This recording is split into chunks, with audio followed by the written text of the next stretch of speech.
అనుదినము దైవ వర్తమానములు వింటున్న మీ అందరికీ యేసుక్రీస్తు ప్రభువారి నామం పేరిట శుభాభివందనములండి.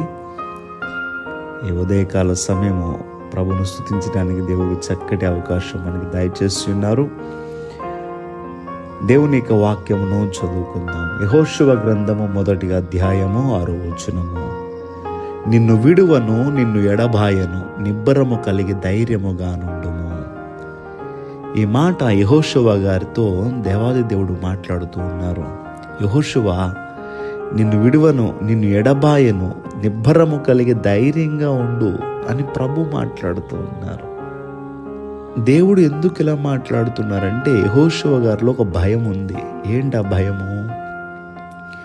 ఐగుప్తు దేశంలో ఇశ్రాయేలు ప్రజలు ఉన్నప్పుడు దేవుడు మోషే గారి ద్వారా ఆ ప్రజలను ఐగుప్తు దేశం నుంచి విడిపించి కనానుకు నడిపించాలని దేవుడు ఉద్దేశించి ఉన్నారు. అయితే మార్గము ఇంకా దగ్గరికి వస్తున్నామనేసరికి మోషే గారిని దేవుడు అన్నాడు, మోషే, ఇంక నువ్వు నా సన్నిధికి రావాల్సిన సమయం ఆసన్నమైంది, వచ్చే అని చెప్పి ప్రభు పిలుపు అందుకుని మోషే గారు వెళ్ళిపోయారు. ఈ లక్షలాది మందిని నడిపించడానికి ఒక నాయకుడు కావాలి. అప్పుడు దేవుడు యెహోషువ గారిని ఏర్పాటు చేసుకున్నారు. కానీ యెహోషువ గారిలో ఒక భయం ఉంది. ఎలా ముందుకు తీసుకువెళ్ళగలను అని చెప్పి ఒక తెలియనటువంటి ఆందోళన ఆయనలో ఉంటుండగా ఆ సందర్భంలో ప్రభు మాట్లాడుతున్నారు. నిన్ను విడువను, ఈ ప్రజలందరినీ నడిపించడానికి నీకు తోడుగా ఉన్నాను, నువ్వు భయపడుకు, ధైర్యము కలిగి ఉండు అని ప్రభు మాట్లాడుతూ ఉన్నారు. కొంతమంది ఆర్థిక పరమైనటువంటి పరిస్థితులను బ్యాలెన్స్ చేయలేక ఆలోచన చేస్తూ ప్రతిదానికి భయపడుతూ ఉంటూ ఉంటారు, ప్రతిదానికి టెన్షన్ పడుతూ ఉంటారు. ప్రియ దేవుని బిడ్డలారా, మనము భయపడవలసినటువంటి అవసరము లేదు. ఎందుకనంటే దేవుడు అంటూ ఉన్నారు, ఒక మానవుడు కాదండి ఈ మాట చెప్పింది, స్వయంగా దేవుడే అంటున్నారు. నిన్ను విడువని ఎడబాయను, నువ్వు ధైర్యంగా ఉండు. నీ పరిస్థితులను ఎందుకు చూస్తున్నావు? మనం చూడాల్సింది ఏమిటి అంటే మన పరిస్థితులను కాదు, మన అవసరాలను కాదు, మనకున్న సమస్యలను కాదు, మన మీదకు వస్తున్న నిందలను కాదు, మనకున్నటువంటి గలిబిలని కాదు. మనం చూడాల్సింది ఏంటంటే దేవాది దేవుణ్ణి చూడగలిగినటువంటి జీవితాలు మనకి కావాలి. అనగా దేవుడు నాకు తోడుగా ఉన్నారు, ఆయన విడువనని చెప్పారు కదా, ఆయన ఎడబాయనని చెప్పారు కదా, మరి నేను ఎందుకు భయపడుతున్నాను, ఎందుకు నేను ధైర్యంగా ఉండలేకపోతున్నానని ఎప్పుడైనా ఆలోచించారా?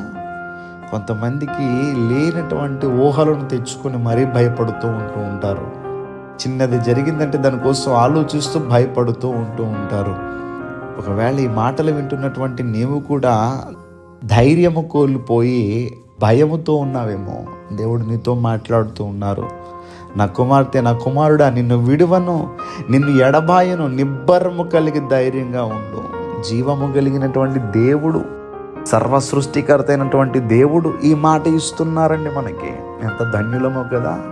ప్రియ దేవుని బిడ్డలారా, మీరు అనుకోవచ్చు ఏమనంటే ఇది యెహోషువ గారికి ఇచ్చినటువంటి వాగ్దానం కదా, మనకెలా వర్తిస్తుందండి, ఏది పడితే అది మనం తీసుకోకూడదు కదా, ఇది యెహోషువ గారితో దేవుడు మాట్లాడుతున్న మాట అనుకుంటారేమో మీరు.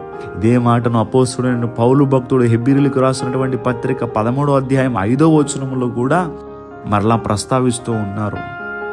నిన్ను ఏమాత్రము విడువను, నిన్ను ఎన్నడును ఎడబాయనని ఆయనే చెప్పాను కదా. దేవుడే మనకి చెప్పారు కదా విడువనని ఎడబాయనని. ఇది యెహోషువ గారి వాగ్దానమే కాదు, యెహోషువ గారితో దేవుడు మాట్లాడిన మాటే కాదు, ఈ ఉదయకాల సమయం మనందరితో మాట్లాడుతున్న మాట.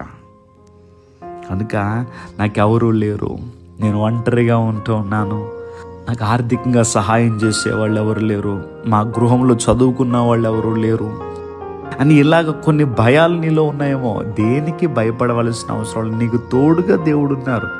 ఎవరు లేకపోయినా దేవుడు తోడు ఉంటే ఇంకంతకంటే ఏం కావాలి చెప్పండి మనకి. కనుక దేవాది దేవుడు మనందరితో మాట్లాడుతున్నారు. నిన్ను విడువను, నిన్ను ఎడబాయను, నిబ్బరము కలిగి ధైర్యంగా ఉండు. ఈ రోజు నుంచి నీలో ఏ సందేహాలు ఉన్నాయో, ఏ భయాలు ఉన్నాయో, ఏ ఆలోచనలు ఉన్నాయో అవన్నీ తీసేసుకో. యెహోషువ గారు కూడా ఒక ఆందోళన, ఎంతమంది నేను ఎలాగా ముందుకు తీసుకువెళ్ళగలననే ఆందోళనతో ఉన్నప్పుడు దేవుడు అంటున్నారు, నేను నీకు తోడుగా ఉంటాను, నువ్వు భయపడకు, ధైర్యంగా ఉండు అంటున్నారు. ఈరోజు నువ్వు ఏ పరిస్థితుల్లో ఉన్నావో ఆ పరిస్థితుల్లో ప్రభు నీకు తోడుగా ఉన్నారు, ఆయన సహాయం చేస్తారు. ఏమాత్రం కూడా భయపడవద్దు, ధైర్యంగా ఉండు. దేవుడు మిమ్మల్ని దీవించునుగాక. ప్రార్థన చేసుకుందాం. సృష్టికర్తవైన మా దేవా, మీ ఘనమైన నామమును బట్టి వందనములు. ఈ ఉదయకాల సమయపు ఈ ప్రార్థనలు ఏకీభవించిన ప్రతి బిడ్డను కూడా మీరు జ్ఞాపకం చేసుకుని వారి పనులకు తోడుగా ఉండండి, వారి వ్యవసాయములకు తోడుగా ఉండండి, వారి ఉద్యోగములకు తోడుగా ఉండండి. ఎవరైతే అనారోగ్యంగా ఉన్నారో వారికి మీరు స్వస్థత కలుగ చేయండి.